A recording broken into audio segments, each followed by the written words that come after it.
है कि भाजपा साहब आजकल बिल्कुल फ्री हैं, ना उनको लोग पूछते ना उनको कोई कांग्रेस पार्टी में पूछते हैं। सो इस करके मीडिया में आने के लिए वो ऐसी बार बार बेतुकी बयानबाजी जो है वो कर देते हैं मजाकी अंदाज में। मैं उनसे कहना चाहूंगा, अभी आपने कहा कि उनके टच में है, अभी एक भाई साहब बोल के गए हैं कि उन्होंने कहा कि 32 एमएलए बीजेपी के टच में है। सो पहले आप उनसे ये पता कीजिए कि वो किसके टच में है। लेकिन मैं इनका इतना जरूर उनको कहना चाहूंगा, पूछना चाहूंगा कि बाजवा साहब, जब आपके सगे छोटे भाई फतेह जंग सिंह बाजवा कांग्रेस छोड़ के, जिनके साथ आप एक ही घर में रहते हो, अगर जब वो बीजेपी में गए तो वो आपके इन टच में नहीं थे।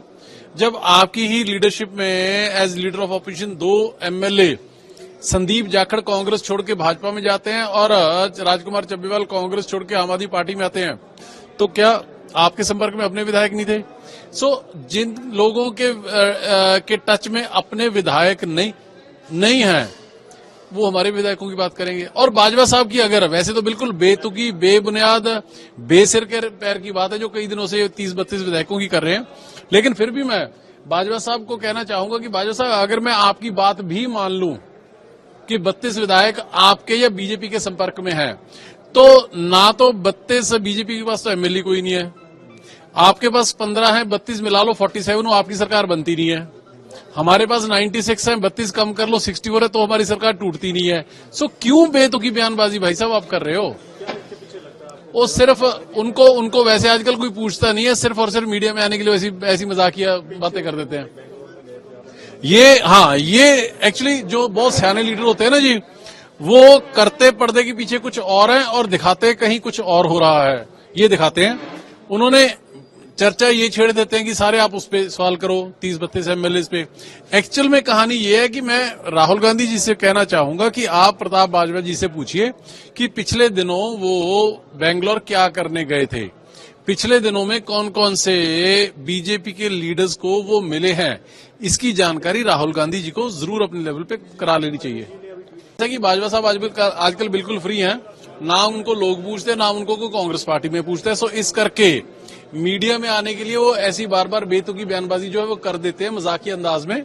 मैं उनसे कहना चाहूंगा, अभी आपने कहा कि उनके टच में है, अभी एक भाई साहब बोल के गए हैं कि उन्होंने कहा कि 32 एमएलए बीजेपी के टच में है।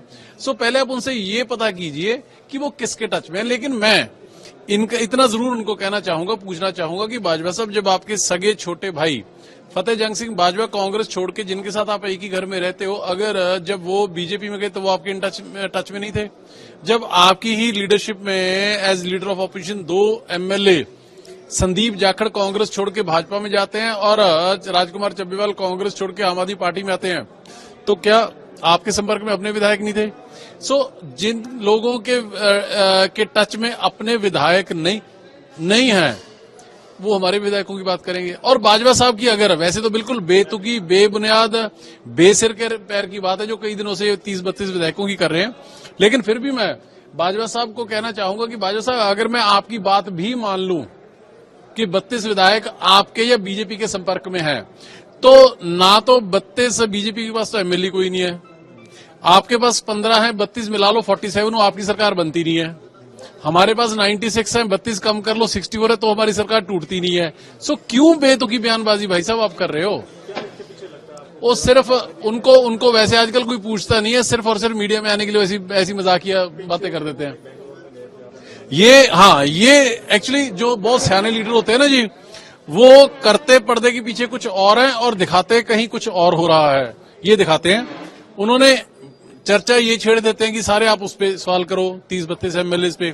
एक्चुअल में कहानी ये है कि मैं राहुल गांधी जी से कहना चाहूंगा कि आप प्रताप बाजवा जी से पूछिए कि पिछले दिनों वो बेंगलोर क्या करने गए थे, पिछले दिनों में कौन कौन से बीजेपी के लीडर्स को वो मिले हैं, इसकी जानकारी राहुल गांधी जी को जरूर अपने लेवल पे करा लेनी चाहिए।